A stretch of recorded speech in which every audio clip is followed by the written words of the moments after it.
So tell us about this 50 book challenge you're doing. Kane has inspired me in a lot of different ways. I think it has both of us, right? Like Yeah. we're creating a comic universe, and creatively, it sent me down an odyssey that I never knew I would go down as a producer. And now I'm going on this journey as a writer, and I've done all the quote required reading, right? Like the Iliad, the Odyssey, Lord of the Rings, The Giver, Ender's Game. I've done a lot of the required reading, science fiction, fantasy fiction Dr. books. Seuss. Dr. Seuss.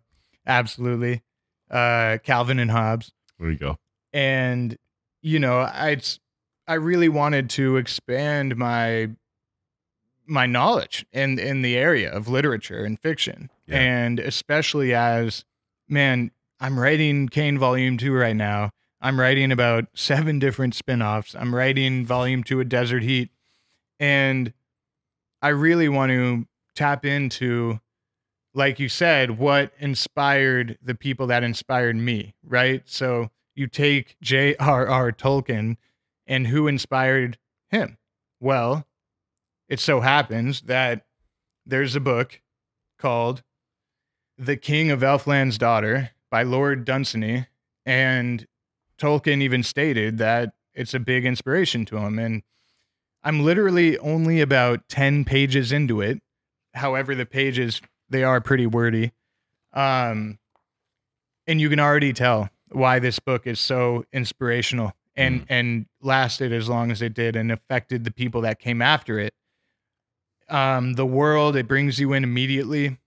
It's familiar, but also unearthly. Yeah. It combines the enchanted with the mundane of a monarchy, right? There's familial relationships that you'll recognize.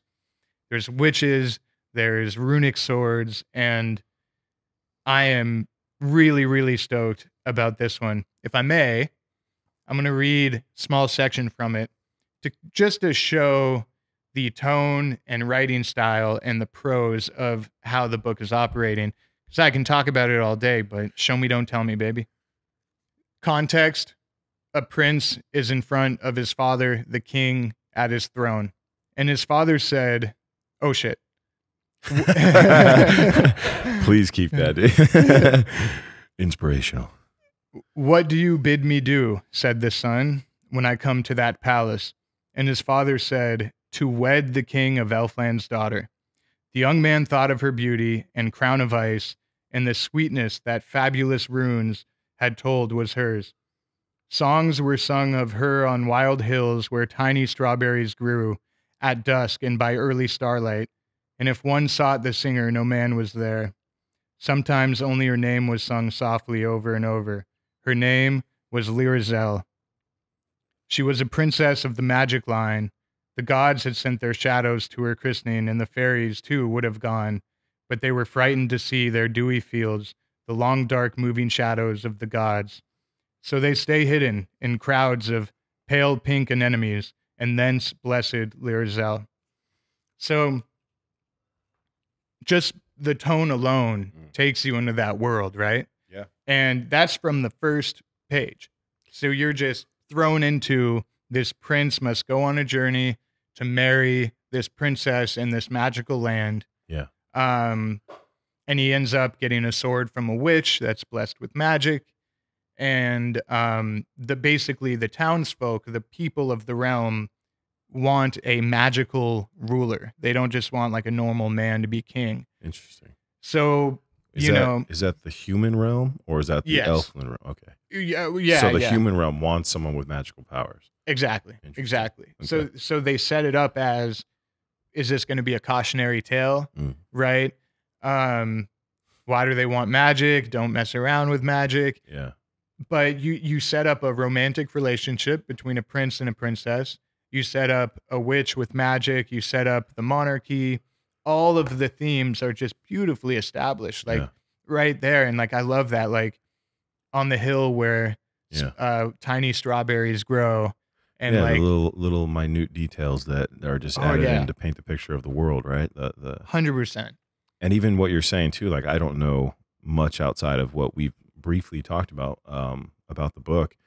And even just that, like hearing that the humans want somebody with magical abilities to lead them, to me in my head, immediately I'm like, okay, there must be a bigger threat that can only be faced by somebody with magic, right? And I don't know that, but that is interesting to me. That's getting me hooked already. So the king says, right after that, my people demand a magic lord to rule over them. They have chosen foolishly, the old lord said, and only the dark ones that show not their faces know all that this will bring. But we who see not follow the ancient custom and do what our people in their parliament say. It may be some spirit of wisdom they have not known may save them even yet. The king is like, they may have chose foolishly, right? But it's just setting up so many things that I'm really, really excited to uncover. And, you know, you're hit in the face with all these fantasy motifs, like pretty much immediately. Yeah. And this is a book that, when was this? Is early 1900s, right? What year was it? 1924. 1924. So this is a 100-year-old book. It's the 100th anniversary. That's crazy. That is crazy. So good.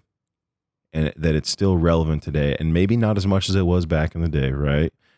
Or maybe just as much, but it's relevant enough that in 100 years later, someone named Will Meldman is buying it and researching it, right? Like that is a testament to the story in there and the way that's written and time. You know, that it's transcended 100 years. If it inspired Tolkien, it's good. It's definitely good enough for this old bum. Good enough for Tolkien, good enough for you. Yeah, exactly. That's awesome, dude. But yeah, this is book 1 of a 50-book challenge. Awesome.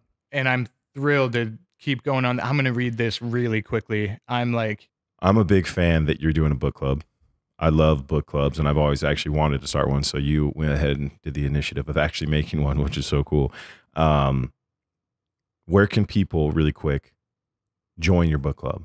So I am doing it on my Instagram as well as another website. So if you subscribe to my Instagram account for $4.99 a month, I'm going to be doing constant content around all the books. There's 50 books, and I'm going to be talking about them constantly. So I'll be putting up videos all the time, and you can do it directly on my Instagram at WMeldman33, WMeldman33. It's the only subscription content that I'm doing, just pure books. I already put out 2 first impression videos, one on Elfland's Daughter, and then one on Solaris, another sci-fi classic from '71 by Stanislav Lem. And I'm 10 chapters into that one, and it's beautiful. Like it captures being on a space station and like this strange planet everyone's researching, and it's beautiful, very elegantly written, and extremely detailed. You feel like you're there. Awesome. So that means you got 50 books you're going to do over an extended period of time, and subscribing, you'll get constant updates, videos, and the ability to interact with Will through the book club, through Instagram, by subscribing. Subscribe to his Instagram. And so I also set up a book club on Mighty Networks called Sci-Fi and Fantasy Book Club. And then I have a community page on there called Will Meldman's 50 Book Challenge. I'll put the link in the description if you want to check that out. But it's the Instagram subscription with video content, all that.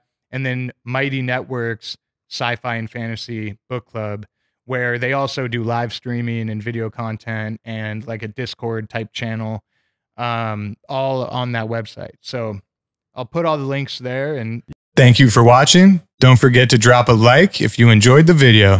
And subscribe and hit the bell for a whole lot more to come.